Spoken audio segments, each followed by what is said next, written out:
This is your Barbados Today Morning News Update for Monday, April 15th, 2019. Thanks for joining us. I'm Carol Williams. School children traveling on public service vehicles, PSVs, will have to pay the $3.50 bus fare from today as Barbadians dig deeper in their pockets for public transportation.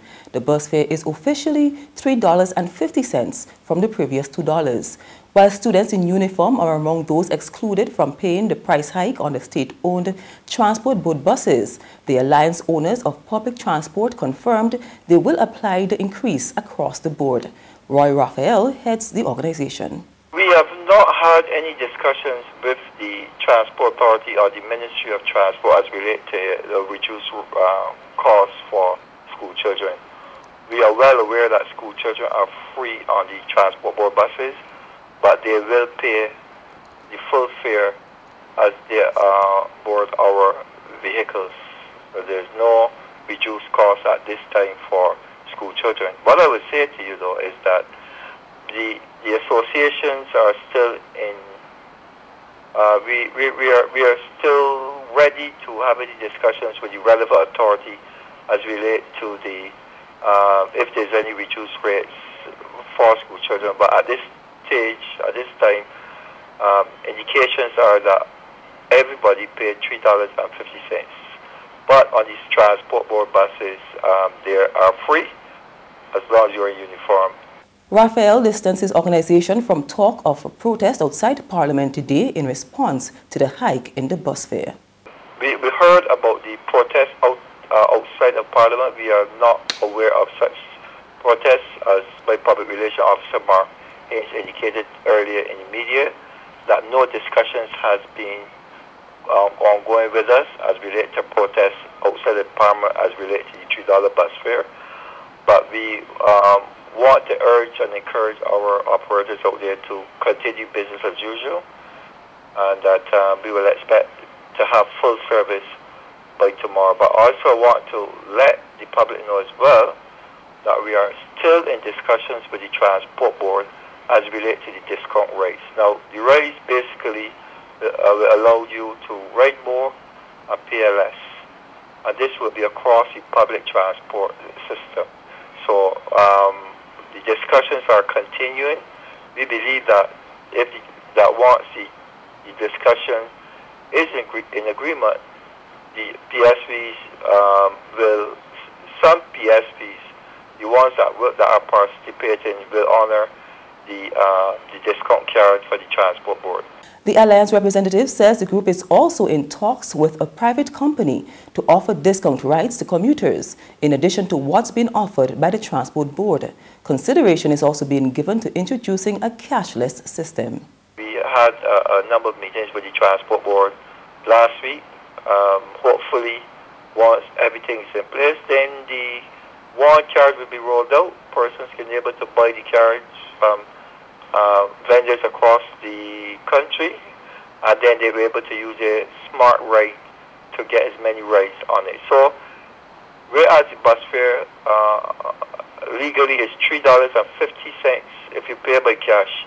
If you buy the cash, if you buy the smart card or you pay by cashless, then you will see there's a lot of savings there for you. So we're encouraging the members of the public to go that route, and also we're encouraging them, as much of them, to utilize the cross-country routes as well, so that they can have some significant savings.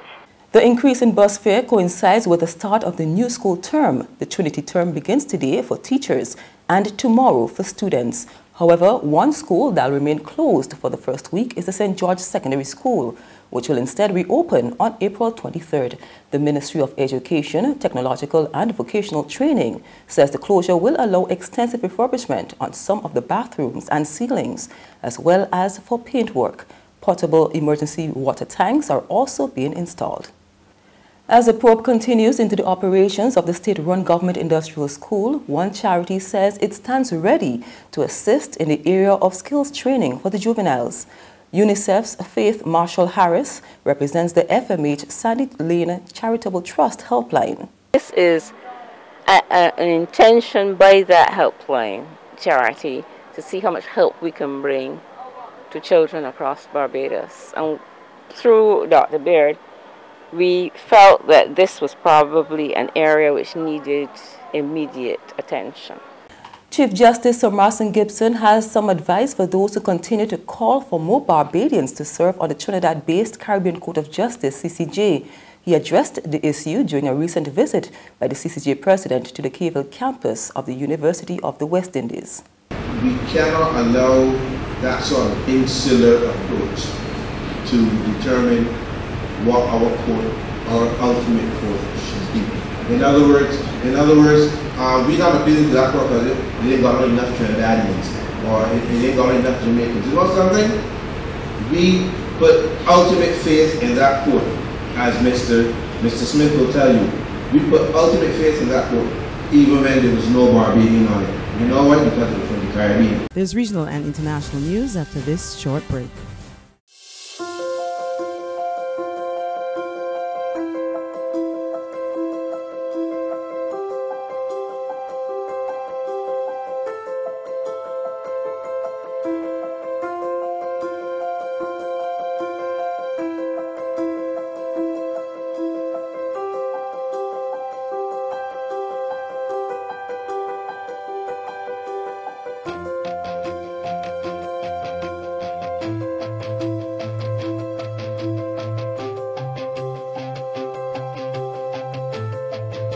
Barbados Today, news you can trust.